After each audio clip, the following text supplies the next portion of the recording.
एक घने जंगल में एक पेड़ पर एक तोता टुनटुन रहता था।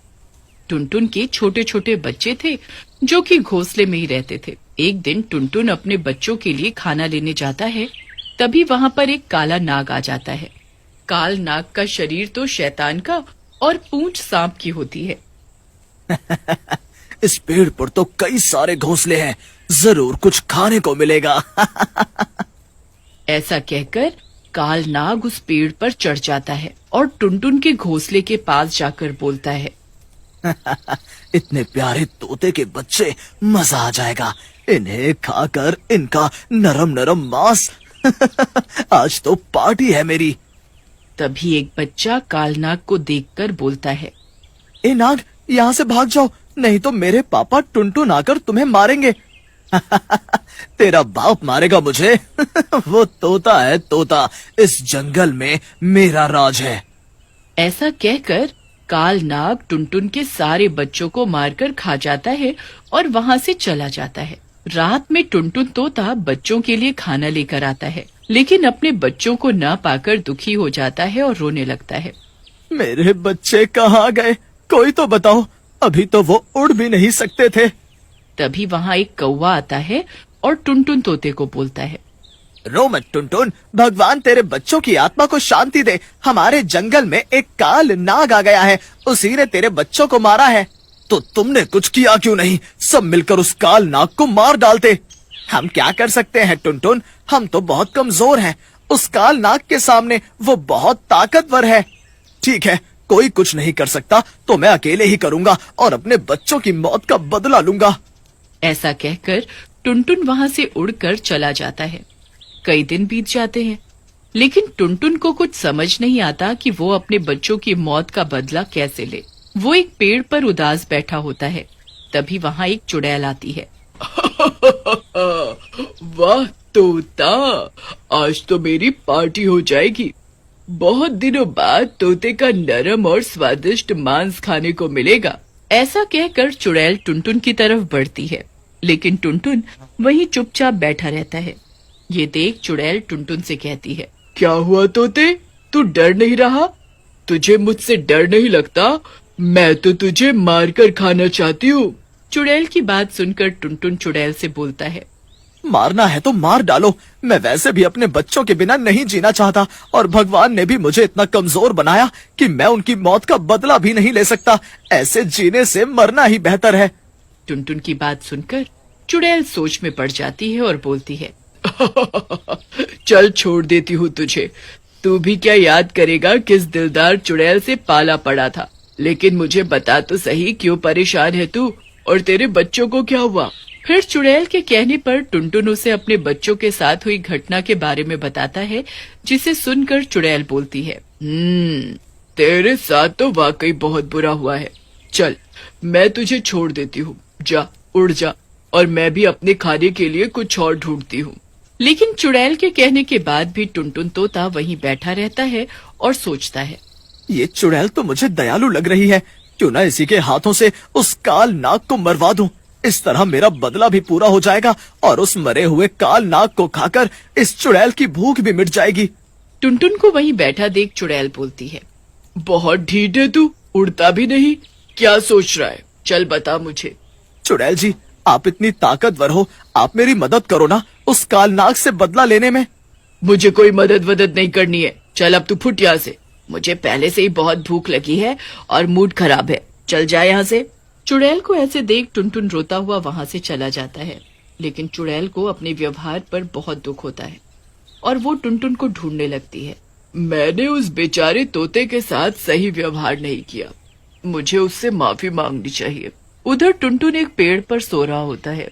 तभी वहां कालनाग आ जाता है और टुनटुन को देखकर बोलता है, एक और तोता, लगता है इस जंगल में तोते बहुत हैं, मजा आ जाएगा इस तोते को खाकर। कितना मोटा ताजा है ये। कालनाग सोते हुए टुनटुन के पास पहुंच जाता है और जोर से फुफकारता है। कालनाग की फुफकार सुनकर टुनटुन उठ जाता है। उठ गया तोते तू। आज मैं खाऊंगा तुझे, तेरा नरम नरम मांस। ऐसा कहकर कालनाग अपने विशाल मुंह को टुनटुन की तरफ बढ़ाता है, लेकिन तभी वहां चुड़ैल आ जाती है और उसका मुंह पकड़ लेती है। दुष्ट कालनाग, मेरे होते हुए तू टुनटुन को कुछ नहीं कर सकता। चुड़ैल कालनाग को उठाकर पेड़ से नीचे फेंक देती है। चुड़ैल जी, आपका शुक्रिया, आपने मेरी जान बचा ली, नहीं तो ये काल नाग मेरी जान ले लेता। तुम भागो यहाँ से, ये कोई आम सांप नहीं है, ये कालनाग है, शैतानी सांप, इससे तो मैं भी नहीं लड़ सकती। तुम भागो यहाँ से। टुनटुन वहाँ से उड़ जाता है। उधर कालनाग गुस्से में उठता है और वो गुस्से से आग उगलने लगता है। चुड़ैल, तूने इस तोते को बचाकर मुझसे दुश्मनी मोल ले ली है। अब मैं पहले तुझे मारूंगा, फिर इस छोटे से तोते को। कालनाग अपने मुंह से आग की लपटें निकालता है और चुड़ैल की ओर फेंकता है। चुड़ैल बुरी तरह झुलस जाती है। आह, ये तो आग निकाल रहा है मुंह से, मैं इसका मुकाबला नहीं कर पाऊंगी, मुझे अभी यहाँ से निकलना चाहिए। ऐसा कहकर चुड़ैल भी वहाँ से भाग जाती है। ये देख कालनाग जोर जोर से हंसने लगता है। क्या हुआ चुड़ैल, कहाँ भाग रही है? बहुत बहादुर बन रही थी तू। कालनाग के एक ही प्रहार ने तेरी सारी हेकड़ी निकाल दी, लेकिन मैं तुझे छोड़ूंगा नहीं। चुड़ैल वहाँ से भागकर टुनटुन तोते के पास पहुँचती है। टुनटुन तोता उसकी हालत देखकर बोलता है, अरे बाप रे, ये दुष्ट कालनाग तो सच में बहुत ही ज्यादा ताकतवर है। मुझे माफ कर दो चुड़ैल जी, मुझे बचाने के चक्कर में आपकी ऐसी हालत हुई। कोई बात नहीं टुनटुन, कई दिनों बाद मेरे हाथों कोई अच्छा काम हुआ है, लेकिन हमें उस कालनाग से जल्दी ही छुटकारा पाना होगा, नहीं तो वो इस जंगल के सभी जानवरों को एक एक करके खा जाएगा। लेकिन चुड़ैल जी, जब आप उससे लड़ नहीं पाई तो कौन उस शैतान से लड़ पाएगा? लगता है इस जंगल में कोई जिंदा नहीं बचेगा। तभी चुड़ैल और टुनटुन को दूर जंगल में एक आग जलती हुई दिखाई देती है। ये देख चुड़ैल टुनटुन से बोलती है, अरे टुनटुन, इस जंगल में ये आग की रोशनी कैसी? हमें वहाँ चलकर देखना चाहिए। फिर टुनटुन और चुड़ैल उस आग वाली जगह पर पहुँच जाते हैं।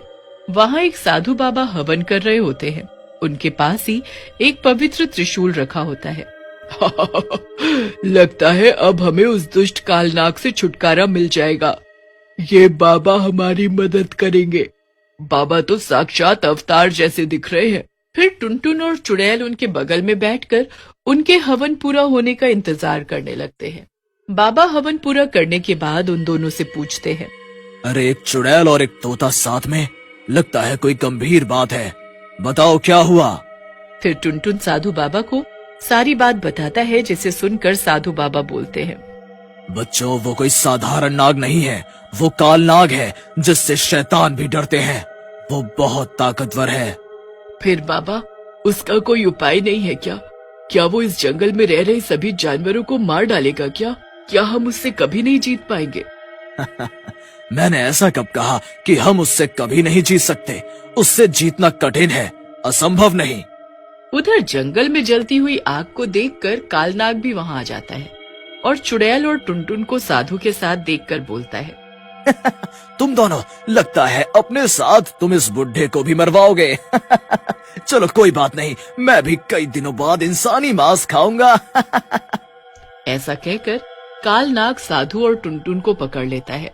साधु बाबा चुड़ैल से बोलते हैं, बेटा, वो हवन कुंड के पास पड़ा हुआ त्रिशूल इसके माथे पर मार दो, ये मर जाएगा।